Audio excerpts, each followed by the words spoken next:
نحمده ونصلي على رسوله الكريم اما بعد فقد قال الله تبارك وتعالى كما ورد في سورة الفتح اعوذ بالله من الشيطان الرجيم بسم الله الرحمن الرحيم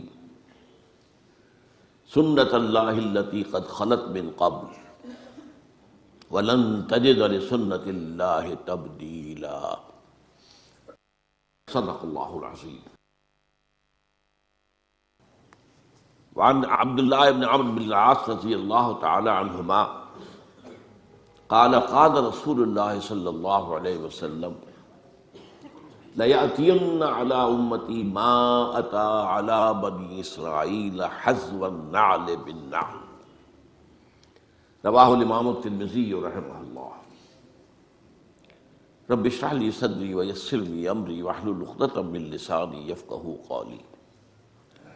اللہم ربنا الہمنا رشدنا واعذنا من شرور انفسنا، اللہم ارنا الحق حقا وارزقنا اتباعہ وارنا الباطل باطلا وارزقنا اجتنابہ، آمین یا رب العالمین۔ آپ کو یاد ہوگا کہ میں نے اپنی تالیف سابقہ اور موجودہ مسلمان امتوں کا ماضی، حال اور مستقبل کے ایک چیپٹر کی کچھ وضاحت کی تھی۔ آج میں اسی ضمن میں اور موضوع کو لے رہا ہوں، اور وہ ہے سابقہ امت مسلمہ اور موجودہ امت مسلمہ کے حالات میں مشابہت۔ یہ بات بنیادی طور پر جان لیجئے کہ اللہ نے یہ کائنات بنائی ہے تو اس کے کچھ کائناتی قوانین بھی ہیں، کونی کائناتی قوانین، اس کے تحت یہ کائنات چل رہی ہے۔ یہ ضرور ہے کہ ہم یہ مانتے ہیں کہ اللہ جب چاہے ان قوانین کے اندر دخل اندازی کر سکتا ہے، ان کے اندر کوئی تبدیلی کر سکتا ہے۔ مثلاً اس نے یہ قانون بنایا کہ آگ تو جلاتی ہے، یہ اس کا کام ہے، لیکن حضرت ابراہیم کو آگ نے نہیں جلایا اللہ کے حکم سے، یا نارو کونی بردن، تو یہ اللہ کا اختیار ہے۔ اس کو ہم کہتے ہیں معجزات۔ ہمارے ہاں کچھ لوگوں نے ان معجزات کا انکار کیا۔ سر سید احمد خان مرحوم اس کے سر خیل تھے۔ اس کے بعد ہمارے ہاں منکرین حدیث کا جو فکر پھیلا ہے تو اس میں معجزات کا انکار بھی شامل ہے۔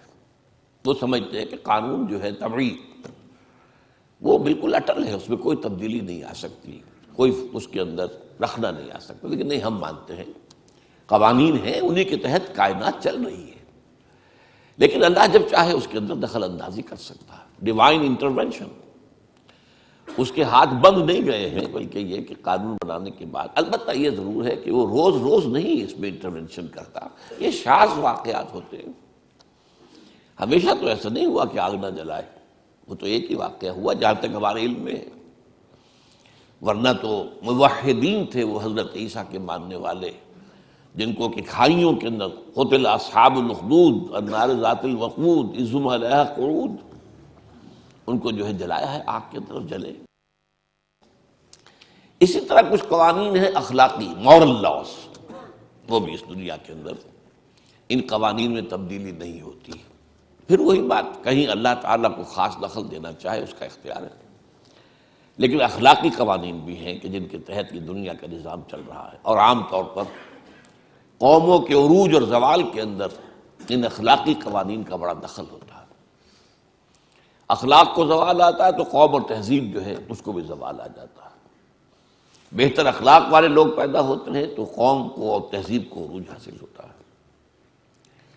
ایک تیسرا قانون یہ ہے کہ اللہ جو اپنے نبیوں کو بھیجتا رہا ہے، اور پھر نبیوں کے ماننے والوں پر اگر کوئی امت مشتمل ہوئی ہے تو اس کے قوانین کیا ہے، اس کے قواعد کیا ہے، یہ بھی معید ہے، یہ بھی سنت اللہ ہے۔ چنانچہ ہم دیکھتے ہیں کہ ایک تو وہ سلسلہ ہے جو قرآن مجید میں آتا ہے کہ ایک قانون کے تحت قوم نوح ہلاک کی گئی، قوم ہود ہلاک کی گئی، قوم صالح ہلاک کی گئی، قوم شعیب ہلاک، آل فرعون ہلاک کیے گئے۔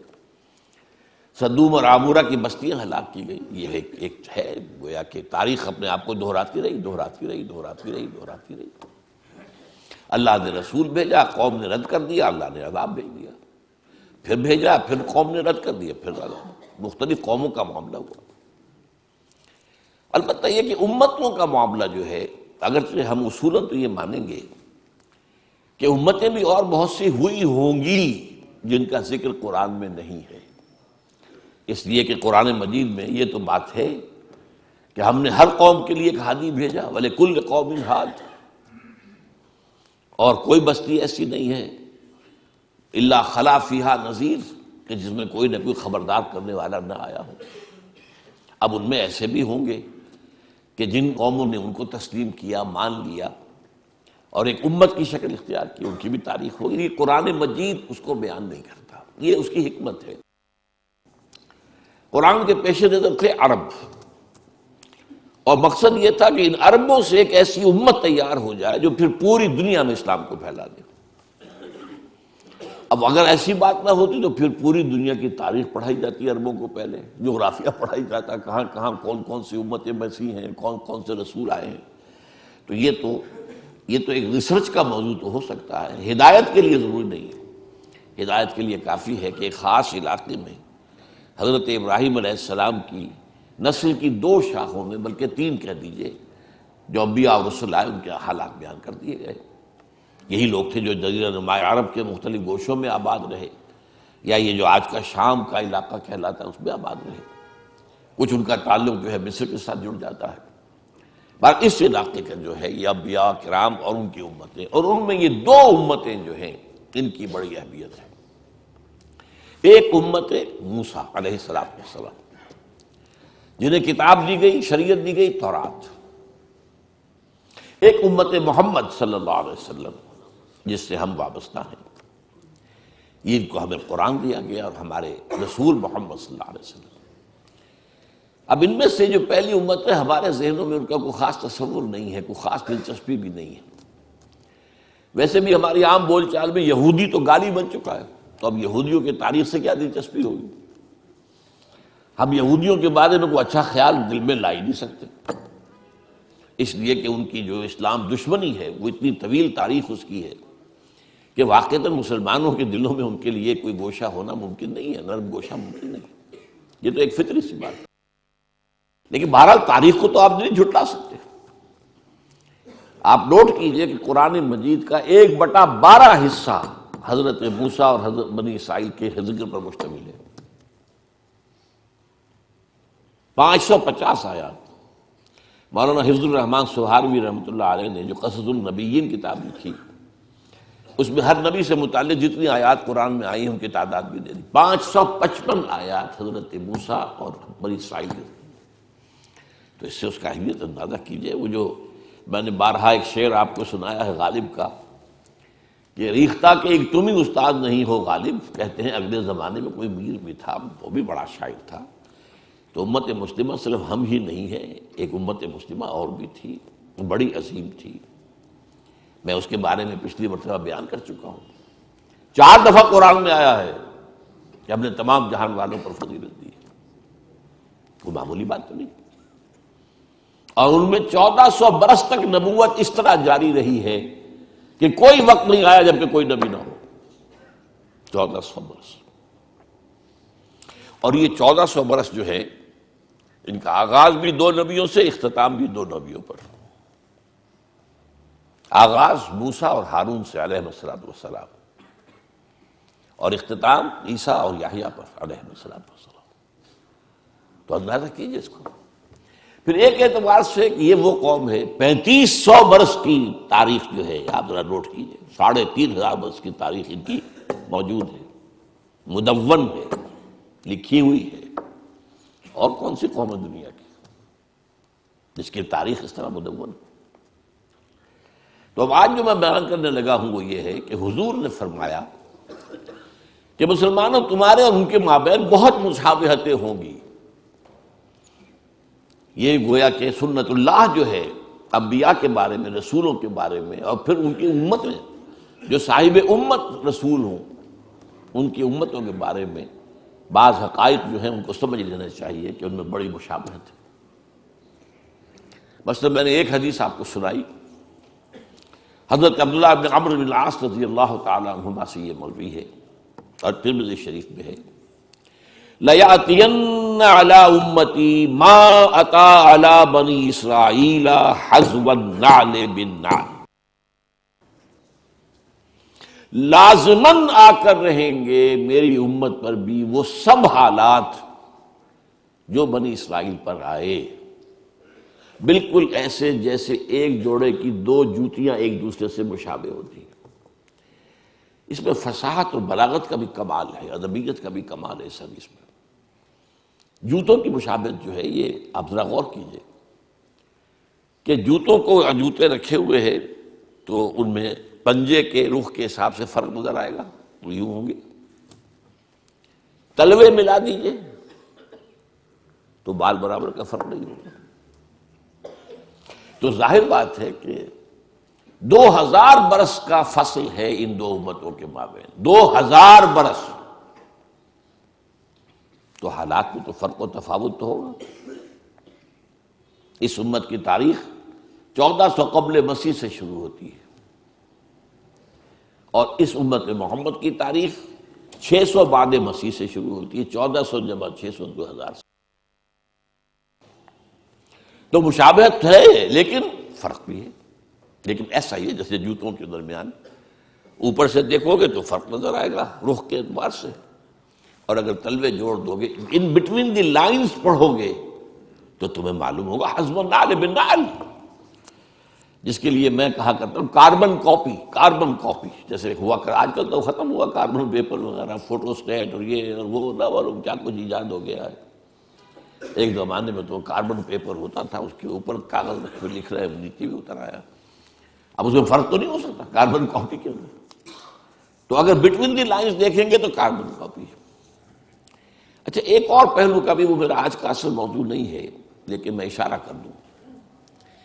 ایک تو یہ ہے کہ امت پر حالات کون سے وارد ہوں گے، وہ تو اس حدیث میں، امت میں کون سی گمراہیاں پیدا ہوں گی یہ ایک دوسرا موضوع ہے، یہ بھی قرآن مجید میں بیان ہوا ہے۔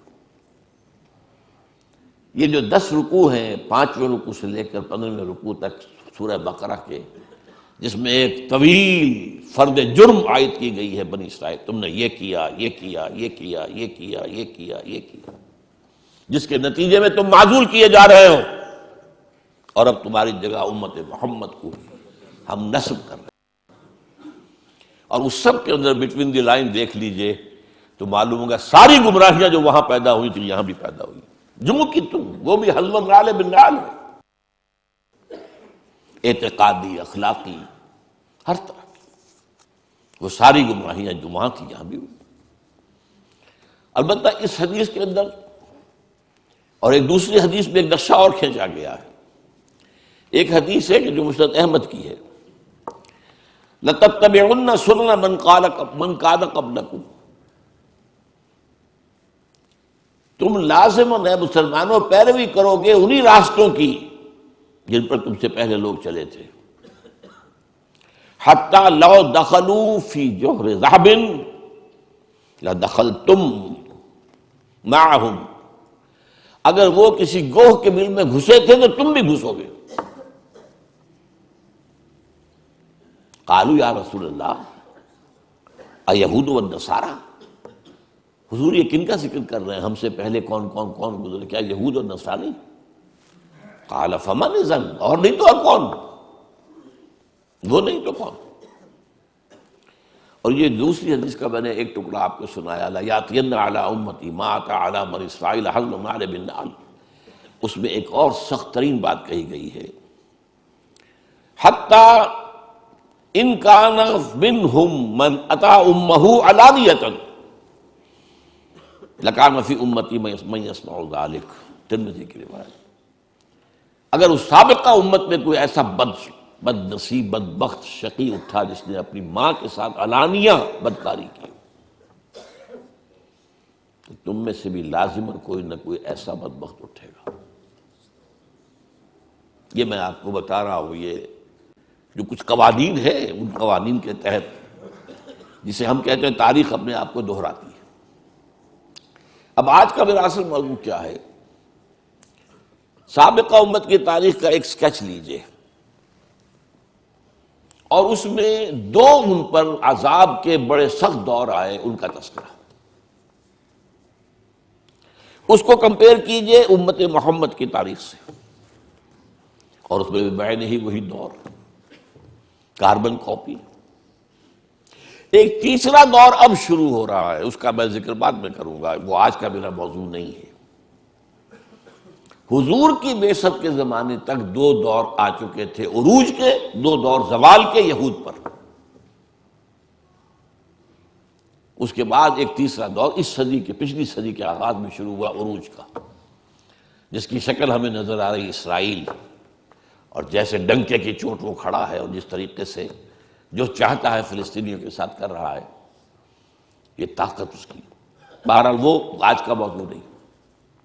اب ایک نقشہ ذہن میں جمائیے، دیکھیے، اگرچہ بنی اسرائیل کی تاریخ ایک قوم کی حیثیت سے وہ 1800 قبل مسیح سے شروع ہو گئی تھی۔ قوم کیا ہوتی ہے؟ ایک باپ کی نسل، حضرت اسرائیل یعنی حضرت یعقوب، ان کے 12 بیٹے، یہ بنی اسرائیل۔ یہ آباد تھے فلسطین میں، پھر حضرت یوسف کا جو واقعہ ہوا اس کی بنا پر یہ منتقل ہو گئے مصر میں، کئی سو برس وہاں رہے، لیکن یہ قوم تو تھے، ابھی امت نہیں تھے۔ امت بنے ہیں 1400 قبل مسیح میں، جبکہ انہیں تورات دی گئی، کتاب کے ساتھ ہوتا ہے معاملہ۔ وَلَقَدْ آتَيْنَا مُوسَى الْكِتَابَ وَجَعَلْنَاهُ هُدًى لِبَنِي اسرائیل۔ جب یہ بنی اسرائیل کو کتاب دے دی گئی، اب وہ امت ہے ایک، تو 1400 قبل مسیح سے تاریخ شروع ہوئی۔ اس میں ابتدائی دور ان کا جو ہے حضرت موسیٰ اور ہارون علیہ السلام کا، اس میں یہ واقعہ تو ہو گیا کہ آل فرعون ہلاک ہو گئے، اور بنی اسرائیل مصریوں کی غلامی سے نکل کر اور صحرائے سینا میں آ گئے۔ لیکن اس کے بعد جب ان سے قتال کے لیے کہا گیا، اس کوڑا جواب دے دیا، تو 40 برس کی سزا تو انہیں نقد مل گئی کہ اب یہ ارض مقدس جو ہے فلسطین، جو انہیں ہم ابھی دے دیتے اگر یہ بزدلی نہ دکھاتے، اب یہ 40 برس تک حرام رہے گی۔ 40 برس کے بعد حضرت یوشع ابن نون، خلیفہ اول حضرت موسیٰ کے، ان کی سرکردگی میں انہوں نے جنگ کی اور فلسطین فتح کیا۔ لیکن جو سب سے بڑی غلطی کی وہ یہ کہ ایک مرکزی حکومت قائم نہیں کی، 12 قبیلوں نے 12 حکومتیں بنا لی۔ کتنا چھوٹا سا تو علاقہ ہے، فلسطین کوئی بہت بڑا ملک تو نہیں ہے، تو 12 حکومتیں۔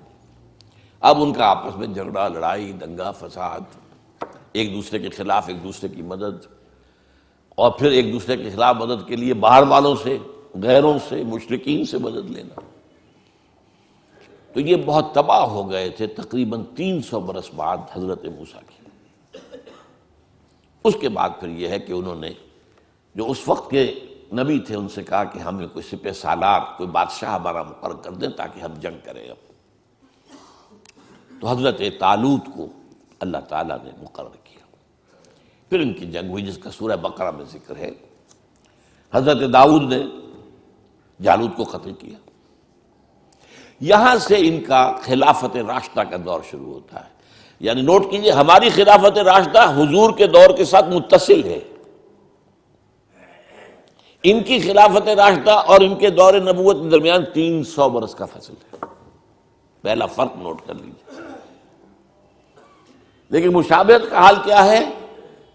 ہمارے ہاں بھی 3 خلافتیں متفق علیہ چلی، ابو بکر، عمر، عثمان۔ حضرت علی کی خلافت پہ اختلاف ہو گئے، وہاں بھی 3، طالوت، داؤد، سلیمان، یہ 3 کا دور ہے، 100 برس کا، یہ ان کی خلافت راشدہ ہے۔ اس کے بعد تقسیم ہو گئی، حضرت سلیمان کے بعد اب یہ 2 سلطنتیں بن گئی۔ ایک شمالی تھی چھوٹی، اسرائیل اس کا نام تھا، سامرا اس کا دارالخلافہ۔ ایک جنوبی بڑی تھی، یہودا، یروشلم اس کا صدر مقام تھا۔ بہرحال یہ دونوں حکیمتیں کچھ دور چلی، پھر زوال اخلاقی آیا، اخلاقی زوال، اعتقادی زوال، عملی زوال۔ اس کے نتیجے میں اللہ کا عذاب نمبر 1۔ یہ جو دور ہے خلافت راشدہ ان کا، یہ 1000 قبل مسیح سے 900 قبل مسیح تک ہے۔ یہ الٹی گنتی چلے گی نا، ابھی قبل مسیح چل رہی ہے، ورنہ تو ہم 900 کے بعد 1000 آنا چاہیے نا، یہ 1000 پہلے آیا ہے، 900 بعد میں آیا۔ لیکن اس کے بعد 700 قبل مسیح میں اشیریوں نے حملہ کیا، وہ شمال سے آئے، سیریا کا ملک جو ہے شمال میں، سلطنت اسرائیل ختم ہو گئی، قتل ہوئے، بے شمار مارے گئے۔ لیکن یہ یہودا کی سلطنت باقی رہی۔ تقریباً 200 سال بعد 587 قبل مسیح میں یہ بھی برباد ہو۔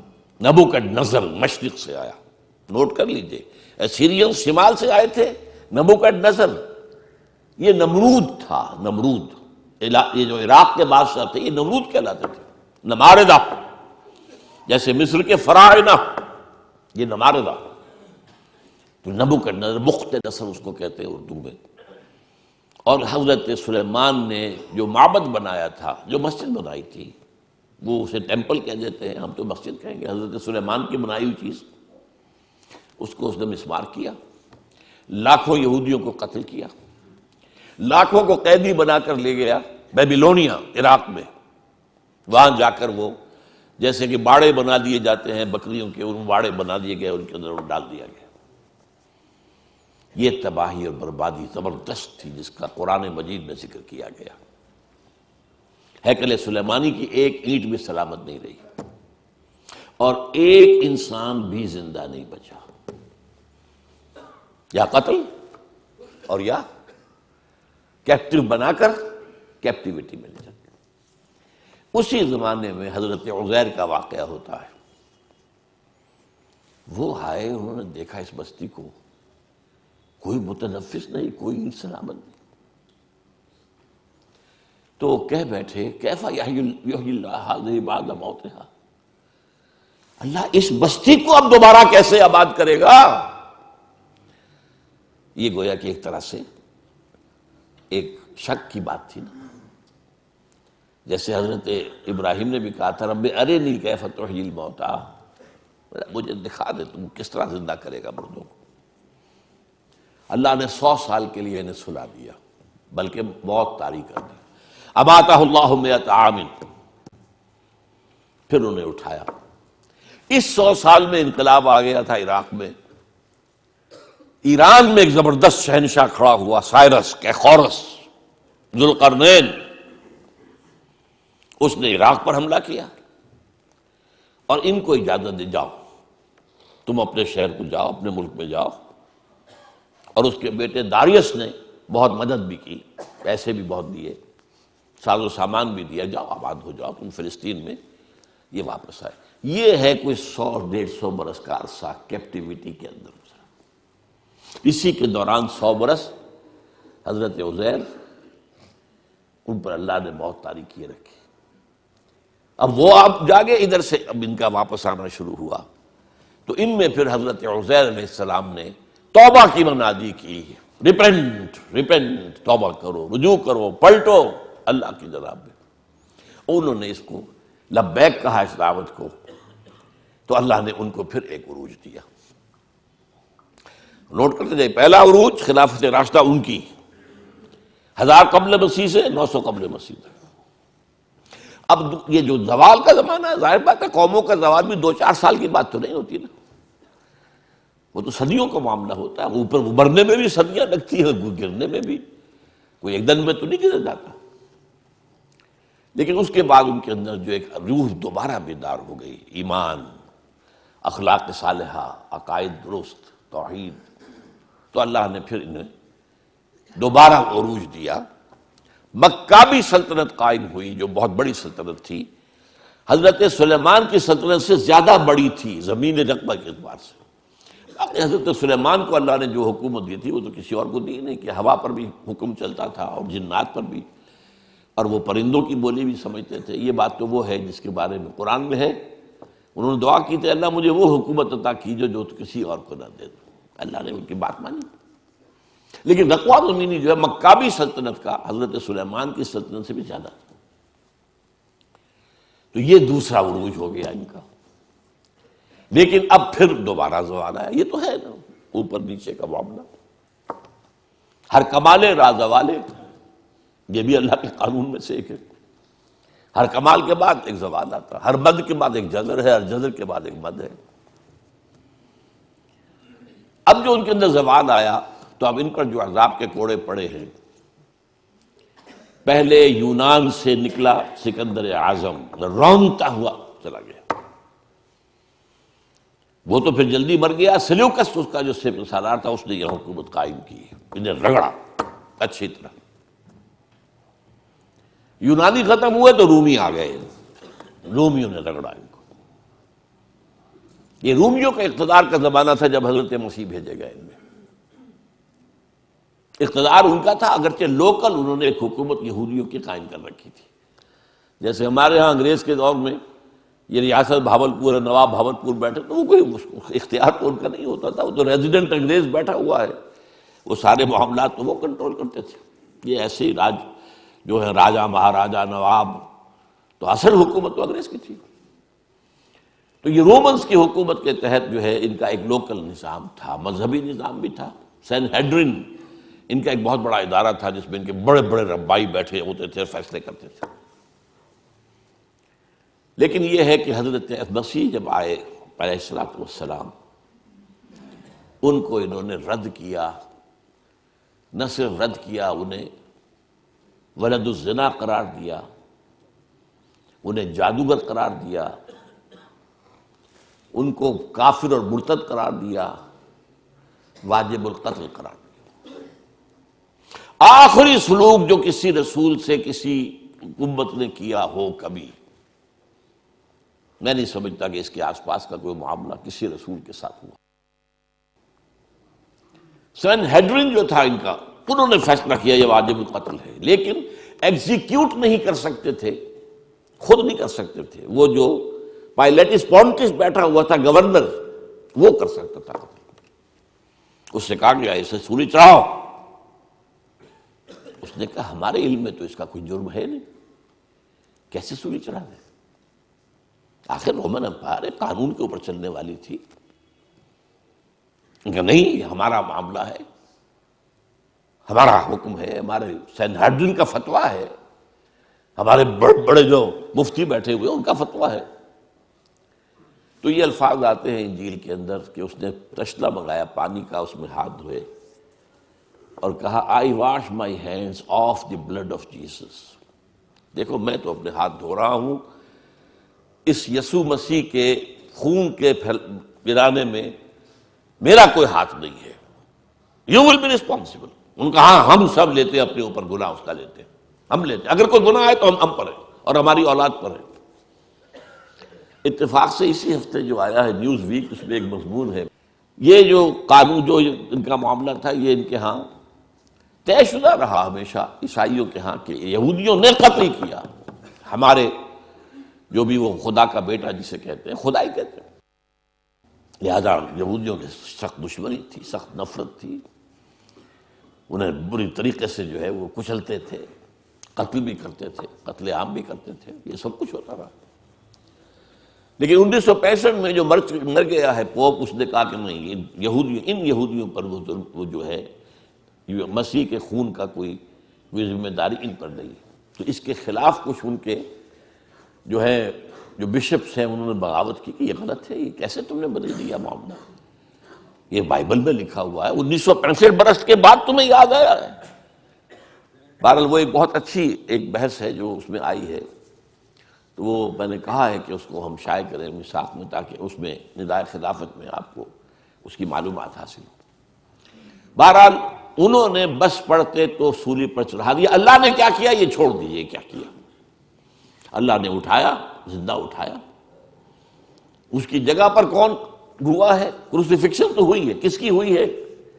وہ سینٹ برنباس جو ہے حضرت مسیح کے حواریین میں سے ایک کی انجیل جو ہے ایونجیلیم برنابے، سینٹ برنباس کی انجیل، اس کے اندر واقعہ لکھا ہوا ہے کہ اصل میں جس حواری نے غداری کر کے پکڑوایا تھا، گرفتار کروایا تھا حضرت مسیح کو، اس کی شکل حضرت مسیح کی بنا دی گئی اللہ تعالیٰ نے.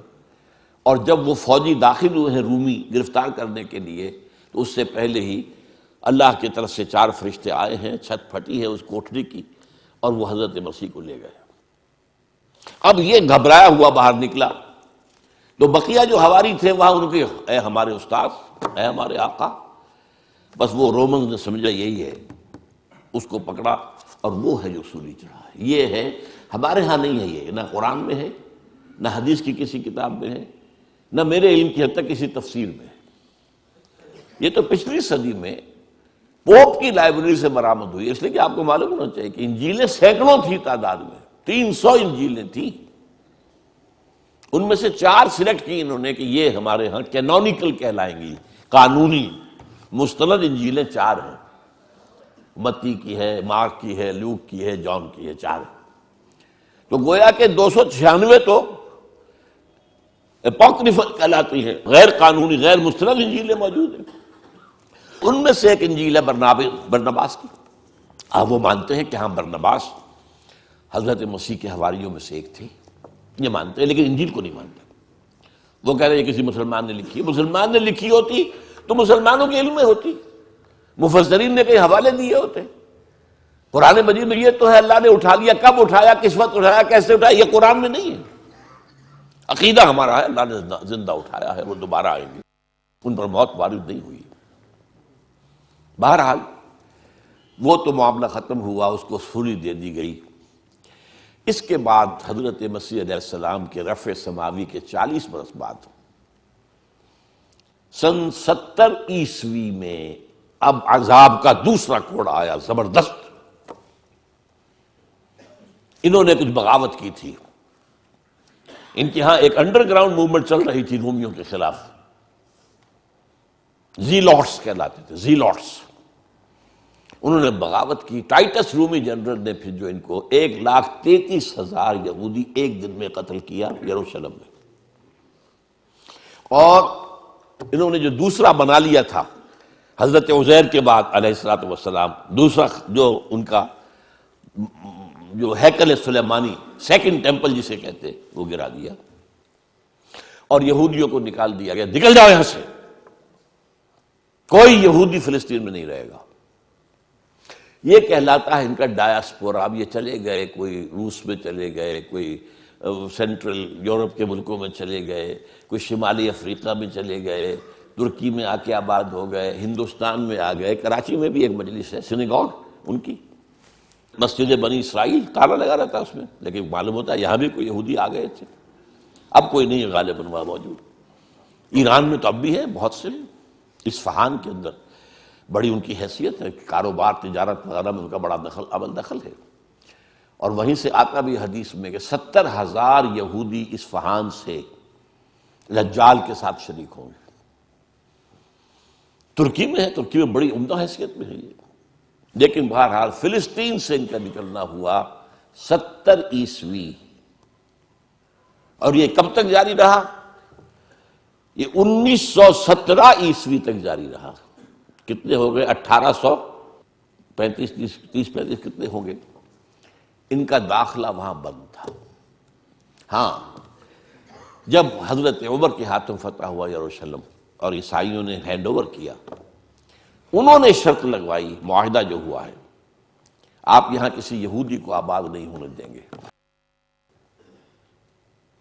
حضرت عمر نے کہا ٹھیک ہے، یہاں آباد نہیں ہونے دیں گے، لیکن ان کو یہ اجازت ہوگی کہ وہ آئیں، اپنے مقامات مقدسہ کی زیارت کریں اور چلے جائیں. وہ کوئی جائیداد نہیں خرید سکیں گے، کوئی مکان، کوئی کھیت، کچھ نہیں. سیٹلمنٹ کی اجازت نہیں ہوگی. سیٹلمنٹ کی اجازت ہوئی ہے 1917 میں بالفور کے ذریعے. وہ میں پھر اس اگلی بحث میں بیان کروں گا کہ یہ کیا معاملہ ہوا، کس طور سے ہوا. یہ جو خاکہ بنا ہے، 2 عروج 2 زوال. پہلا عروج 1000 قبل مسیح سے 900 قبل مسیح تک ان کی خلافت راشدہ. پہلا زوال ایسیرینز کے ہاتھوں جو شمال سے آئے، نیبوکڈ نظر کے ہاتھوں جو مشرق سے آئے، تباہی اور بربادی. دوسرا عروج مکابی پاور، دوسرا زوال at the hands of the European powers, the Greeks and the Romans. یہ نقشہ، اب دیکھیے نقشہ امت مسلمہ کا۔ امت مسلمہ کا پہلا عروج عربوں کی زیر قیادت، حضور عرب، خلافت خلفائے راشدین عرب، بنو امیہ عرب، بنو عباس عرب، یہ عربوں کے زیر اثر۔ اور عباسی حکومت بہت زبردست حکومت تھی، اس میں کوئی شک نہیں۔ خلافت راشدہ تو ہماری چار ہی کی ہے، ابو بکر، عمر، عثمان، علی، اور میں پانچواں شامل کرتا ہوں حضرت حسن، اور اس کے بعد بھی عام طور پر پانچواں لوگ لیتے ہیں عمر بن عبدالعزیز، میں کہتا ہوں وہ چھٹے ہیں، ٹھیک ہے۔ لیکن مسلمان تو ترقی کرتے چلے گئے نا، خلافت ختم ہوئی ہے، ملوکیت آئی ہے، مسلمانوں کا اقتدار تو بڑھتا چلا گیا۔ عباسی دور کس قدر وسیع ہونا، لیکن اس کے بعد اسی عباسی دور میں جب زوال آیا، اضمحلال آیا، اور بڑی سلطنتوں میں اضمحلال کیا آتا ہے کہ پہلے طوائف الملوکی ہو جاتی ہے، کہنے کو تو مرکزی حکومت قائم ہے، لیکن گورنرز جو ہیں مختلف علاقوں میں یہ بیٹھے ہیں، یہ سلاطین ہیں، یہ راجے ہیں، یہ مہاراجا ہیں۔ جیسے مغل سلطنت کو 150 برس جو ہے لگے تھے ختم ہونے میں، اسی طریقے سے کئی 100 برس کا معاملہ ہے۔ لیکن پھر اب دیکھیے پہلا عذاب شمال سے آیا کروسیڈرز کے ہاتھوں، لاکھوں مسلمان قتل ہوئے، پورا میڈیٹرینین کا ایریا جو ہے تباہ و برباد ہوا۔ ہمارے ہاتھ سے یروشلم نکل گیا 1099 عیسوی میں، اور 1187 تک رہا عیسائیوں کے پاس۔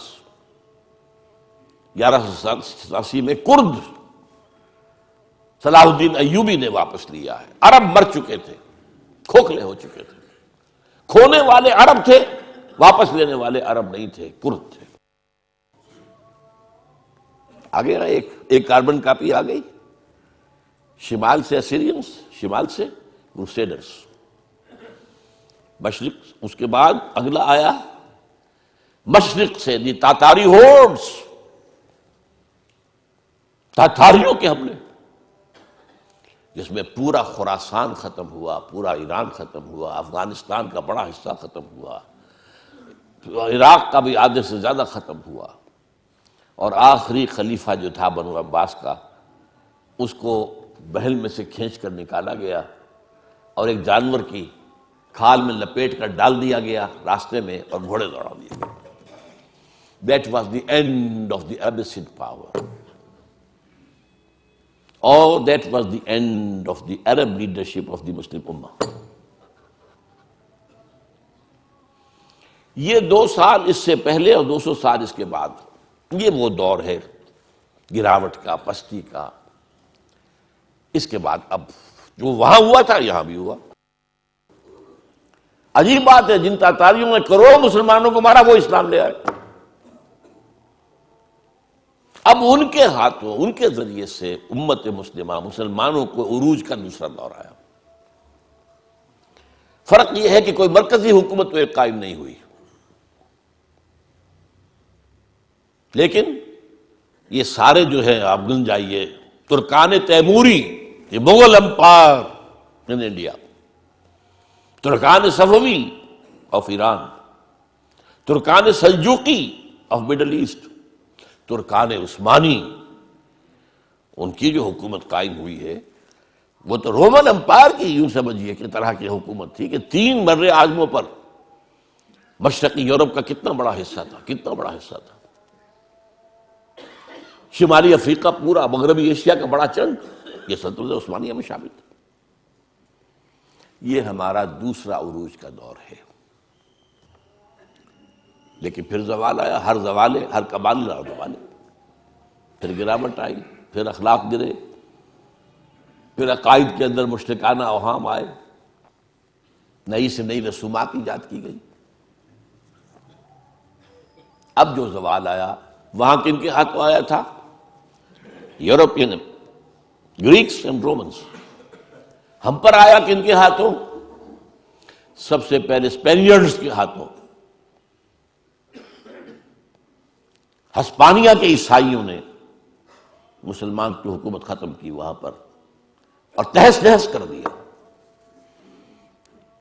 1258 میں فال آف بغداد ہوا ہے اور 1492 میں فال آف گرناڈا، سقوط غرناطہ، اور اس کے بعد 10-15 سال کے اندر اندر جہاں 800 برس تک مسلمانوں کی حکومت رہی تھی، ایک فرد بشر بھی مسلمان نہیں زندہ چھوڑا، either massacred اور burnt alive، یا جہازوں میں بھر بھر کے لے جا کر اور شمالی افریقہ کے ساحلوں پر ڈمپ، اور پھر یہاں سے طاقت کا واسکو ڈی گاما نے راستہ تلاش کیا، اور واسکو ڈی گاما کے راستے سے round the Cape of Good Hope پھر یہ مغربی یورپ کی طاقتیں آئیں، انڈونیشیا ختم ہوا، ہندوستان کی حکومت ختم ہوئی، ہوتے ہوتے 20ویں صدی کے آغاز میں آ کر پہلی جنگ عظیم کے بعد سلطنت عثمانیہ ختم ہو گئی۔ کہاں تھی کچھ پتہ نہیں۔ The great Ottoman Empire just vanished from the map of the world۔ آج کوئی بتا نہیں سکے گا کہاں ہوتی تھی۔ یہ عجیب تھی پچھلی صدی جو تھی 20ویں صدی۔ اگر آپ لوگ وقت کے ساتھ کچھ اپنا ذہنی ربط رکھتے ہوں، 20ویں صدی کے اندر 2 یہ کام ہوئے ہیں۔ اس کے پہلے حصے میں سلطنت عثمانیہ نسیم منسیہ، آخری حصے میں دی گریٹ سوویت یونین نسیم منسیہ۔ اب کوئی نہیں بتا سکتا سوویت یونین کہاں ہوتی تھی، نئے نقشوں میں کون بتا سکے گا؟ تو یہ 2 بڑے بڑے جو ہیں ختم ہوئے ہیں ایک صدی کے اندر۔ یہ ہے اصل میں لَيَأْتِيَنَّ عَلَىٰ أُمَّتِي مَا أَتَىٰ عَلَىٰ بَنِي إِسْرَائِيلَ حَسْبَ النَّعْلِ بِالنَّعْلِ۔ میری امت پر بھی وہ تمام حالات وارد ہو کر رہیں گے جو بنی اسرائیل پر ہوئے تھے، بالکل ایسے جیسے ایک جوڑے کی ایک جوتی دوسری جوتی سے مشابہ ہوتی ہے، کاربن کاپی۔ یہ ہے 2 امتوں کا معاملہ۔ یہ تھوڑی سی جو گفتگو میری ہے اس کتاب میں نے اس کو ذرا اب اگر آپ اس کو پڑھیں گے تو آپ کے ذہن نشین ہوتی جائے گی، ہر چیز وہ نقشہ آپ کے ذہن میں بن جائے گا۔ یہ 3000 برس کی تاریخ بنی اسرائیل کی، کیونکہ میں نے جو کہا تھا 3400 یا 3500 برس، وہ شروع کی ان کی قومی تاریخ بھی شامل کی تھی، ورنہ یہ کہ 2000 برس ان کے ہیں امت کی حیثیت سے حضور کی آمد تک، 2000 سال، 1400 قبل مسیح سے 600 بعد مسیح۔ بہرحال حضور کے وقت تک یہ 4 ادوار ان پر آ چکے تھے۔ اس کے بعد جو ایک دور آیا ہے اور مسلمانوں پر بھی اس کا ایک جو ہے کاربن کاپی اس کی آ رہی ہے۔ اقول قولی ھذا واستغفر اللہ لی ولکم ولسائر المسلمین والمسلمات۔